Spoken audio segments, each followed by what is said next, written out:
Welcome back to CT21. This week, an advisory panel for the CDC will meet to consider endorsing making Pfizer's COVID vaccine available to children ages 5 through 11. If that endorsement comes through, and if the CDC director then signs off on it, vaccines will open up to that age group quickly.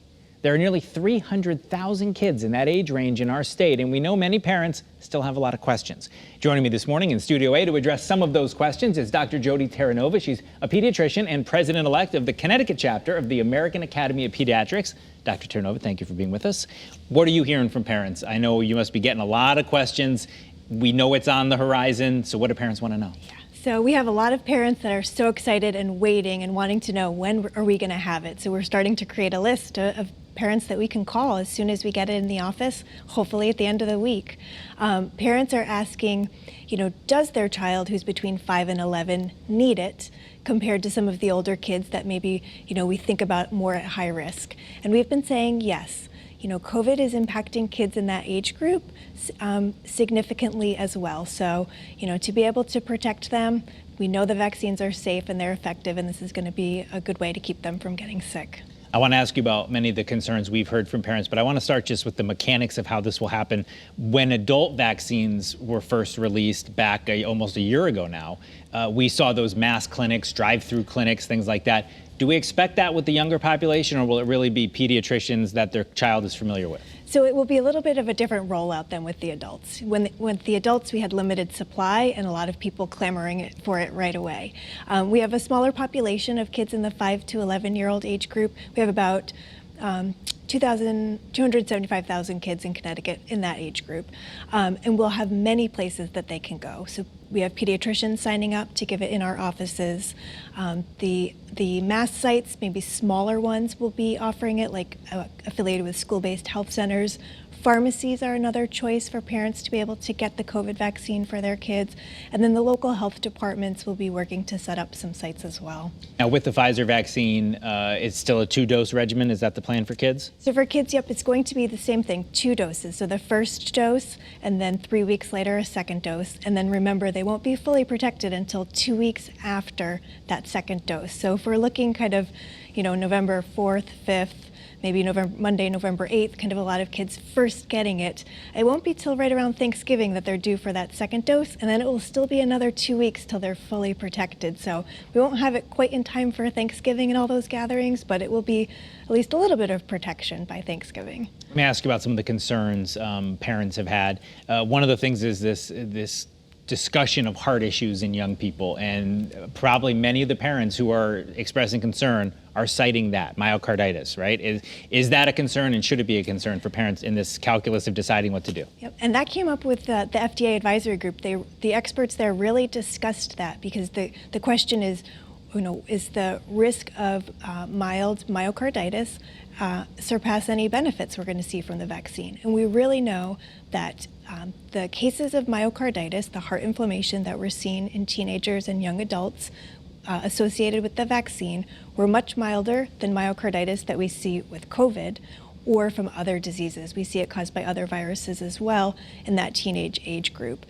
So the risk of getting it is small, the type of myocarditis you get is small, and the risk of disease is much greater. So definitely the benefit of the vaccine outweighs any risk of myocarditis. When you do hear from hesitant parents, are there other big factors that they cite? Mostly it's, does my child really need it? How sick can kids get with COVID in this age group? And one of the other important complications of COVID to remember is that there is this late complication. So kids could have really no symptoms, a month later get this very severe multi-system inflammatory disease where they wind up in the hospital for a week or more. A third of those children end up in the ICU. And the highest percentage of kids occur in that 5 to 11-year age group. So, they can get a pretty severe complication, so we do want to protect them. Another thing we've heard from parents is the concern about kids who are almost aging into the adult population. And maybe it's a big 10-year-old or a big 11-year-old. Well, maybe I'll just wait till their birthday.